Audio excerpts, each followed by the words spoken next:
Hey Tarot friends, this is Ultraviolet Morgan with the Gregory Scott Tarot. First look, part 2. So, yeah, I ran out of space on my phone, so we had to take a little bit of time to recharge. Okay, so we are now at the Pentacles. And just because I like to do things in a somewhat orderly way, I'll just re-show. This was the Ace of Pentacles. And here's the Two of Pentacles. Dave Annabelle is the actor. He reminded me of Justin from Brothers and Sisters. And then here is Three of Pentacles. So as I was saying, to me this is the more of the energy of the Seven of Pentacles, but I know that some people read them sort of opposite of each other. I don't know. So Three of Pentacles. With the Four of Pentacles, which this is a really good depiction. Matches my own table. Look at that. Just grasping and holding on with your fingernails to the coins that you have. Okay. And then we've got the Five of Pentacles. So we got some sports. Okay, so that makes me think of the Five of Wands with the sport, you know, the competition or whatever. But we have this sort of person on the outside looking in. So I guess that's really what this Five of Pentacles is about, is being on the outside looking in. There's barbed wire, so they really can't just they're kept out. They're locked out. So for whatever reason. All right. Six of Pentacles. This is a really good depiction of the Six of Pentacles. This is a little different than with the Rider-Waite-Smith. They're handing out a couple of coins to a beggar or someone who's, you know, kind of scraping by, maybe asking for their wages, or maybe just begging, whatever. They're giving a couple out. This is Oprah. She's got cards for everybody. You know, this is like a very generous giving card, which I think is great for a 6. Like just that opening of the floodgates. Yeah, I like it. What can I say? It gives you less of, I don't know, more of a generosity and less of a charity, which I have issues with charity, so. Seven of Pentacles. So here, this is really beautiful. I really like this depiction. Could be a favorite card. Okay, I was going to go turn on one of my other lights, but I realized that there's really not that much light from it. So it's darker, so it's later. It's much darker in here than it was earlier. So it's harder for me to see, but you know, we have the crown from the Ace, and she's picking the fruit. So we're talking about, you know, kind of reaping what you sow, or whatever, the fruits of your labor, that kind of thing. 7 is a tricky one. It's like, it's one of those, same with the Wheel of Fortune, I guess, in the beginning, where it's like, is this a positive or negative card? It's just, it's a tricky one for the Seven of Pentacles, because some say, you know, you're waiting and you're frustrated. Some say you're taking a break. Some say you're receiving the fruits of your labor. You know, like, there's just a lot of different ways to read the 7, but this one narrows it down to a really positive card. So here's the 8. That's what I was thinking, actually, was the 8. So to me, in this deck, the 8 and the 3 are just really similar. And personally, I appreciate when the cards that get mixed up a lot are more dissimilar. So you do have both of them in the workshop. I guess she's more at the beginning of her trade, I suppose. She's doing, making a shield, and he's making a horseshoe, but you see all the things in the background that he's made, that he's highly skilled. So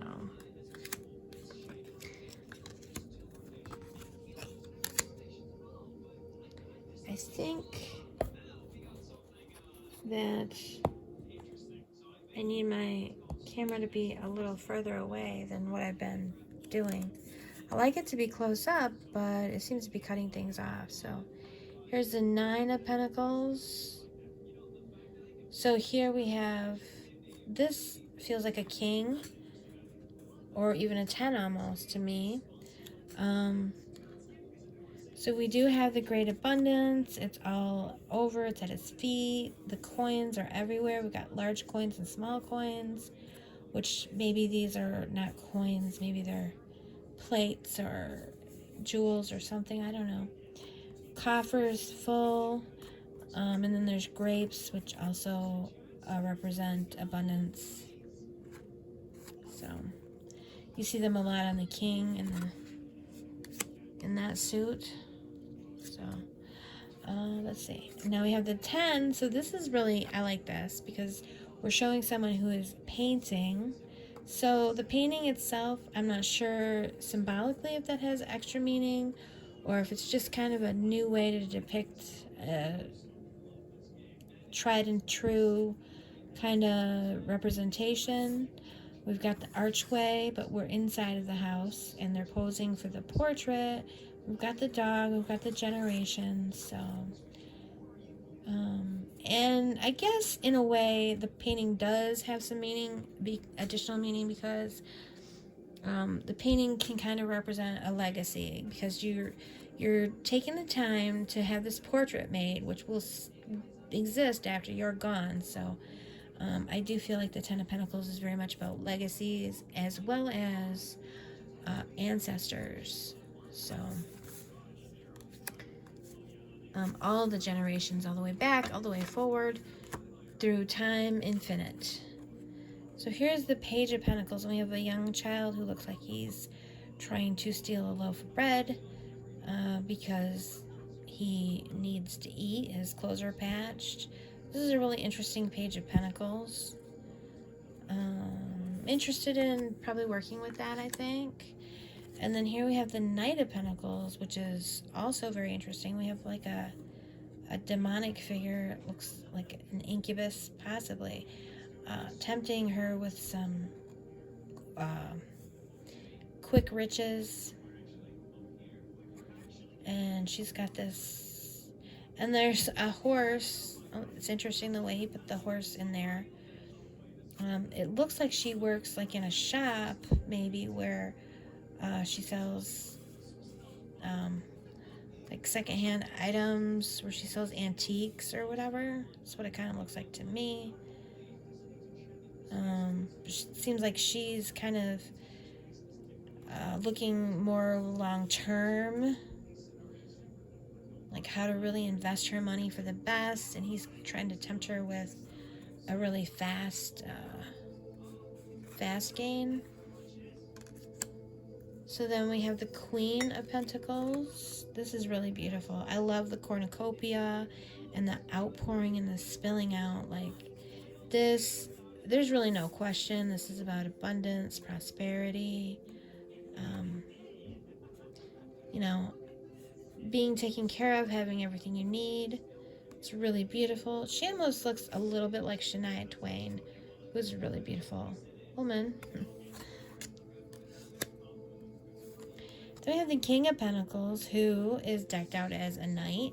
So, I don't know. To me, that always gives me sort of Thoth feelings. With the golden flowers. It's really interesting. Everything is gold around him. He's happy. generally when I see the King of Pentacles, for example, in the Rider-Waite-Smith card, I often think heavy is the head who wears a crown. He doesn't look happy. He looks very weighted down with responsibilities. And I do think of Pentacles in terms of responsibilities as well as riches, which I guess I don't know if I've seen that portrayed by other tarot readers or books, but it's something that I tend to think about, especially with the King of Pentacles. But this one, he's very gilded, he's very happy. So this is kind of an interesting, I feel like everything's there, and yeah, it's a little bit different, so there's some more to learn from. Yeah, it got late and my eyes are starting to do the nighttime thing, so that kind of is really unfortunate. Ace of Wands. Okay, so now we're into wands. So she's got wands all over her dress. That's an interesting take. She looks like a flower. Although flowers more to me are pentacles kind of thing, but we got the bright red, orange, fiery colors of the wand suit. Oh, my eyes. Really having issues with my eyes. Hey Jody, can you please turn on that back light, the light behind the chair? I need a little extra. I don't know if that'll help me at all, but a little bit. Thank you. So she's dancing and twirling. She's dramatic, and you feel like she's got the spark of excitement, of joy. It's a good one. It's a good card. Now we have the Two of Wands. This is interesting too. You get that sense that she's contemplating faraway places. And she's barefoot, which I like. For no reason other than I just enjoy being barefoot myself. Here we have the Three of Wands. Now here's an example of what I was talking about, where the 2 and the 3 are often depicted so similarly. And in this case, they're depicted quite differently. Something happened with a scent in the room that's bothering me. Like my throat and my eyes. I don't know where it is. It's like something got kicked up or whatever. I don't know.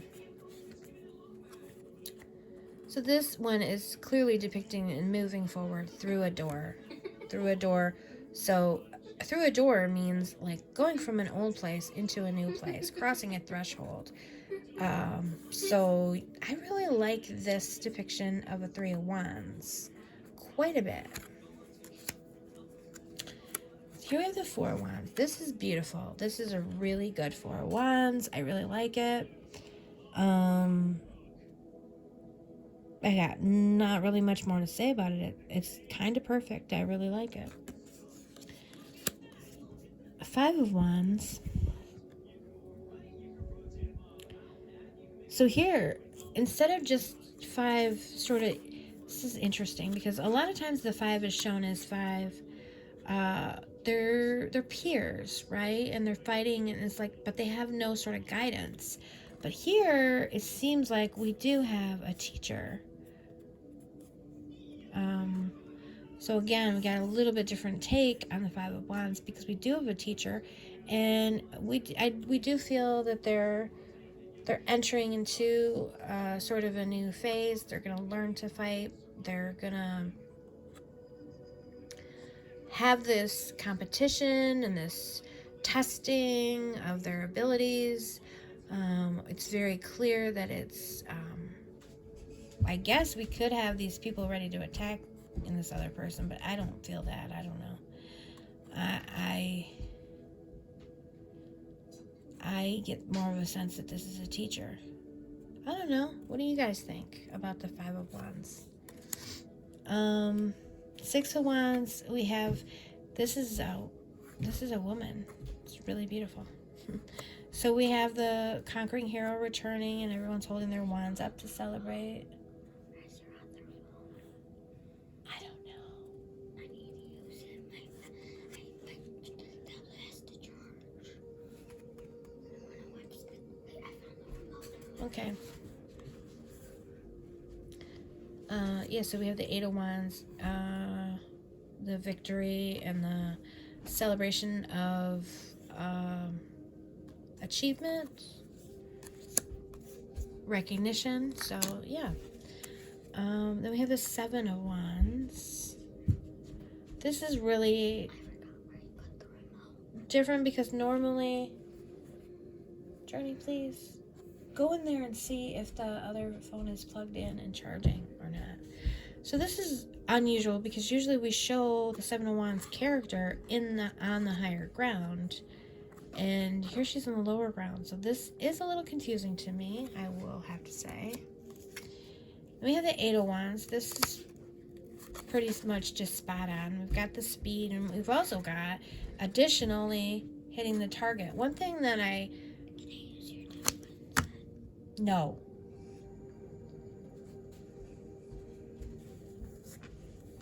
Plug in all of your things. Okay, well, I'm trying to do this. Is your game plugged in? Okay, thank you. All right. Sorry for the interruption. So we have... So one thing that I don't favor about this card is, in terms of direction, I really like the wands to be going the other direction. Also, these are sharp wands. So, I don't know. That's just a little bit different. It's okay. It definitely can work with it, and at first glance, you do immediately get that speed, and then additionally hitting the mark. So, I liked it right away, and then when I looked at it, I started to pick it apart. That's just how it goes. So then we have the Nine of Wands. So usually this is like the wounded warrior, or she's sort of defending herself. She's almost home. But she's not out of the clear yet, so she's aware and she's wary. This one, she seems jubilant. You do see some injuries on her arms, so I guess she still has plenty of energy. You don't get that sense of wariness from her from this one. We have the Ten of Wands. Oh, so this is a cute depiction where he's carrying the two boys on his back. That's really interesting. We have this Page of Wands. I love this redheaded boy as the Page of Wands. It could be a woman, but I'm going to say it's a boy. Really could be either way. But I really do like, I don't know, I just like the image. It's nice. So what can I say? And the person is carrying this wand that is also very leafy, representing growth. So with the wands, we've got some redheads here, for sure. So the Knight of Wands, he's like the brawny dude or whatever, chopping wood. So we can see that this knight is a knight of action. This is the knight who is going to go chop the wood and, keep the house warm, keep the fire burning, right? That is what this wand is, but he is going to do the action, the practical action that's going to keep the fire burning. So, yeah. Now we have the Queen of Wands. She's a little bit more blonde, maybe kind of reddish. She's bowing, and there's a lion in the background. So we have that Leo energy. We've got the wand back here. So she's bowing because she's on a stage. We also have her black cat. She is performing. She's dramatic. She's performing, and she is entertaining the crowd. She's bringing the energy. She's bringing the energy. She's bringing the drama, but in a good way, right? hate that the word drama has become such a negative word, honestly. King of Wands. I mean, I can see why, but it's just the way that it's used nowadays. Drama in itself is not a bad word. So the King of Wands, he's got his wand and it is in full bloom. No pun intended, right? His arms are out. He's like, look at me. I am here, you know. He looks like the life of the party, honestly.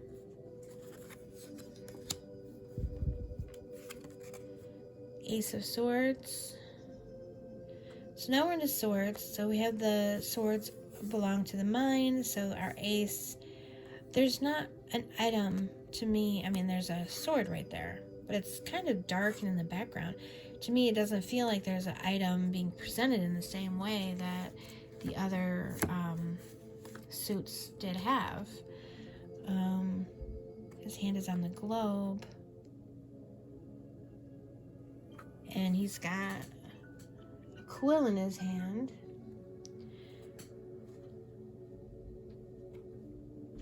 So this is, it's good. It's a good Ace of Swords, but it's very busy for an Ace of Swords in terms of the other cards of the deck. Oh, there. Go. Okay, go. Trying, now that I have extra lighting, I have extra glare. So now we have the Two of Swords. So we have the blindfold, but now her hands are tied as well. She doesn't hold the swords, and the man is on the bluff trying to talk to her. I don't know how I feel about this Two of Swords. Not a huge fan, I will tell you. Just gonna say, I'm not a huge fan of that particular depiction. But however, you know, in a reading, maybe I'll pull out this deck and that card will come up and it'll be exactly perfect for that reading. It's very likely. That's happened many a time. Three of Swords. This is an interesting depiction. We see that the three swords are on the wall on a tapestry behind her, and yet the way they're aimed right at her back, right at her heart from behind. So here she's getting stabbed in the heart from behind. But you also see she's down. She's holding her heart. She does appear to be suffering a loss, and we see this man walking away. And again, we're in castles here. So one of the things that is, I don't know how I feel about this deck, is we have a lot of this medieval kind of imagery, and then we've got some oddly modern imagery kind of thrown in.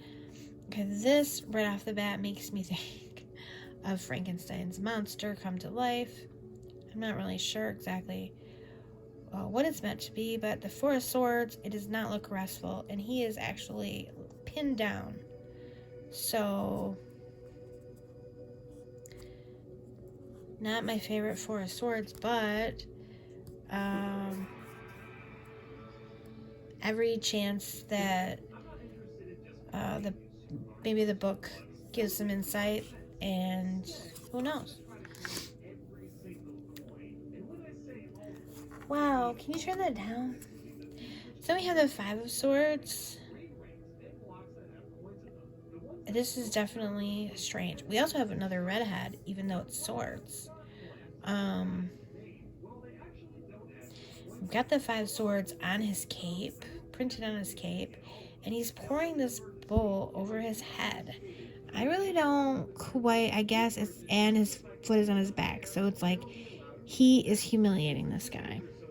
So I guess that really does capture the Five of Swords in its way.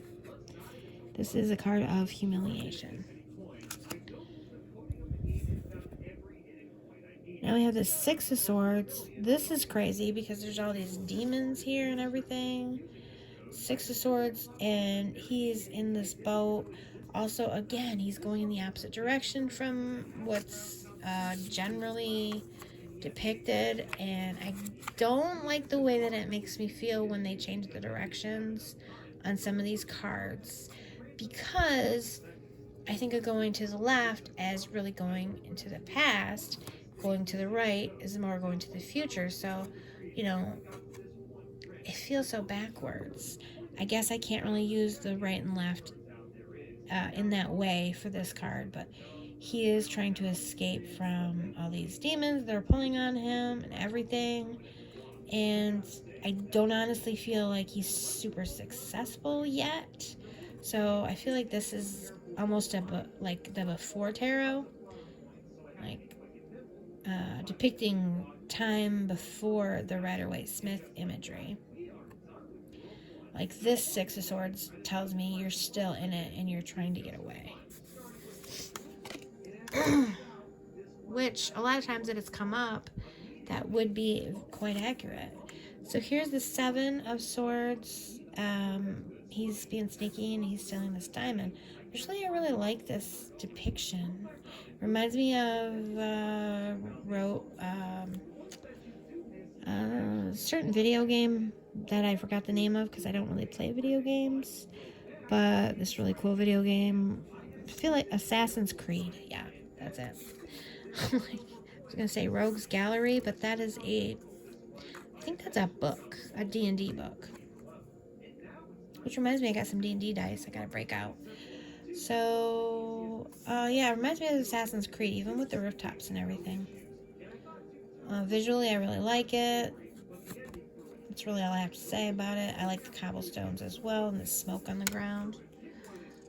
Because, not only just because it's visually appealing, but the smoke or mist or whatever it is, it obscures. And so we've got that kind of concept of someone doing something under cover of darkness and obscurity. So that's pretty cool.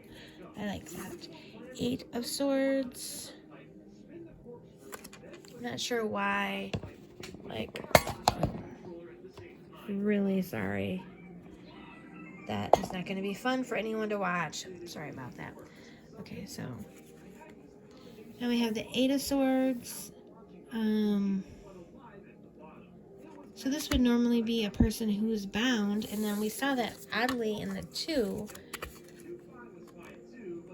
This person is just falling through all these swords with a hand reaching up. Not gonna lie, this one confuses me. Okay, Nine of Swords. This is a very visceral depiction of certainly a traditional type of meaning for Nine of Swords. That just immediately gives you the exact impression that you traditionally would think of a Nine of Swords. He looks like he's sweating. He looks like he just woke up and was startled, like he had a bad dream. It works for sure. And then the Ten of Swords, again, we show this person is reading, and then the swords are kind of behind her in a mirror, so they're not really there. So I'd be really interested in probably what the book has to say about that. And the Page of Swords looks like a mad scientist.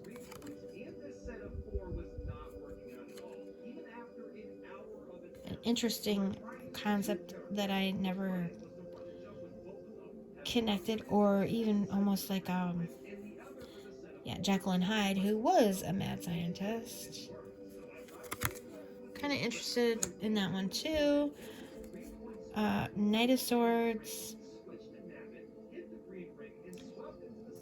This has such a darker, more negative feel, which is surprising, as I thought these were going to be all more positive cards. And I've never really seen the Knight depicted. You don't generally see it depicted on the cards in a negative light.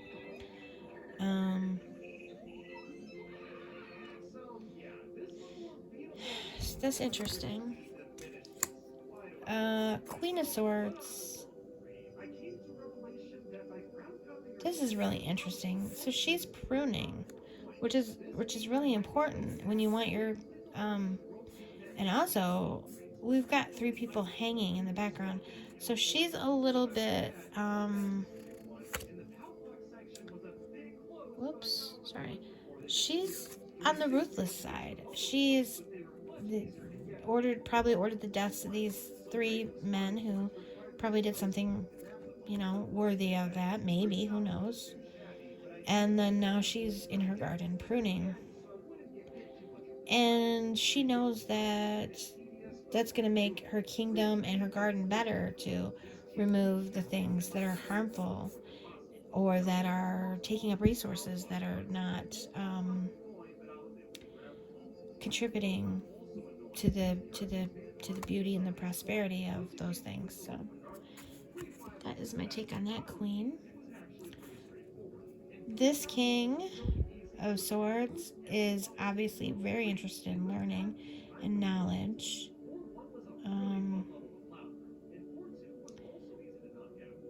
I don't have any more. We have 2 lights here.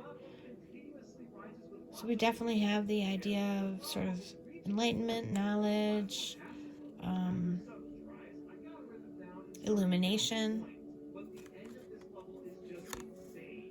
The lights kind of call back to the hermit to some degree. Okay. Oh, and that's the final card. So we have this blank Los Scarabo card. Gregory Scott Tarot, a Tarot Positive Clarity. Get to know more about Gregory Scott at YouTube, Tarot Astrology, and other social media. He's got a tarot course at gregoryscott.com, Facebook, Gregory Scott 444, and Twitter, Talk to Gregory. Very interesting. So, here's a little white book, and I smelled it. It's got a really beautiful, pleasant smell. The cards do a little bit, not as much, not to the same degree. But I can't really tell what it is, almost as if it smells like Palo Santo or something similar. I really, really love the smell of this book.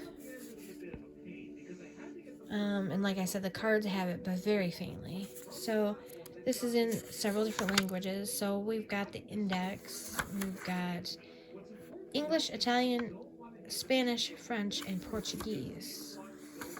And then a little bit of information about the deck.